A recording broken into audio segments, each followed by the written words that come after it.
Well, the showdown over WFI election sees no end. In the latest, Olympian Bajrang Punia has returned his Padma Shri award. Getting you all the details in this report. After hoardings were installed outside BJP MP Brij Bhushan Singh's residence in Delhi, they read, "Dabdaba to hai, dabdaba to rahega." This hasn't gone down well with the protesting wrestlers. Olympian Bajrang Punia has returned his Padma Shri award. मैंने पहले भी बताया था, बहन बेटियों की लड़ाई लड़ रहे थे। जो सम्मान हमें देश ने दिया है, उस सम्मान के साथ मुझे लगता है कि हम तो बेटियों को सम्मान नहीं दिला पाया, तो मुझे लगा कि मैं इस सम्मान का हकदार नहीं हूँ। This comes a day after Sakshi Malik hung her boots. अगर प्रेसिडेंट ब्रिज भूषण जैसे आदमी जैसा ही रहता है, उसका बिल्कुल सहयोगी है, उसका बिजनेस पार्टनर है, वो अगर इस फेडरेशन में रहेगा तो मैं अपनी कुश्ती को त्यागती हूँ और मैं आज के बाद कभी भी आपको वहाँ नहीं दिखूंगा। Congress leader Priyanka Gandhi has assured wrestlers of support in their fight for justice. Sanjay Singh, the new Wrestling Federation of India president, has said that the allegations by the wrestlers are baseless. अब वो wrestler रही नहीं गए, वो राजनीतिक के मोहरे हो गए हैं, इसलिए उनकी बात ना ही करें तो ज़्यादा अच्छा है। अच्छा, अभी आपको क्या लगता है कि साक्षी मलिक को अपना जो इस्तीफा उन्होंने दिया है कि मैं कभी कुश्ती के रिंग में नहीं आऊँगी, क्या लगता है आपको वो वापस लेना चाहिए? अगर वो आती हैं, लड़ने के लिए आती हैं, ट्रायल दें, ट्रायल में अगर वो पार होती हैं तो लड़े, हमें उनका स्वागत है। The disgruntled wrestlers feel that the centre has failed to keep its promise. Bureau Report, Republic TV.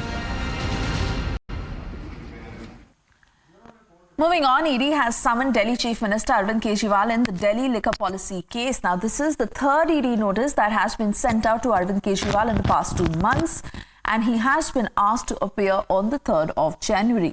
Getting you this report. The Enforcement Directorate has summoned Arvind Kejriwal for the 3rd time in the Delhi liquor policy case. But the Delhi Chief Minister continues to be in Vipassana mode. Day after day, the Aam Aadmi Party has repeated this line, that the ED summons are politically motivated. देखिए, सम्मन किसको भेजा गया है? पूरी दुनिया को पता है कि माननीय मुख्यमंत्री अरविंद केजरीवाल जी इस समय विपස්සना में हैं। 10 दिन तक कोई कम्युनिकेशन नहीं है, उनके पास कोई फ़ोन नहीं है, तो किसको सम्मन भेजा गया है? ये फिर से भाजपा से निकली हुई एक न्यूज़ लगती है।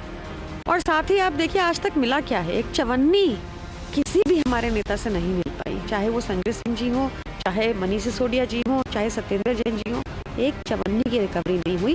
ये पूरा का पूरा केस पॉलिटिकली मोटिवेटेड है। The agency feels that the Aam Aadmi Party should be made an accused in the case for receiving kickbacks. The BJP claims that the buck stops at Kejriwal in the liquor policy case.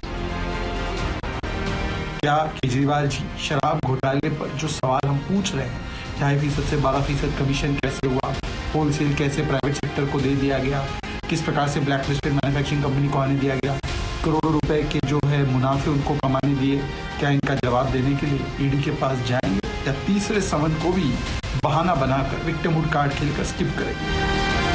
How long can Arvind Kejriwal dodge the investigating agencies?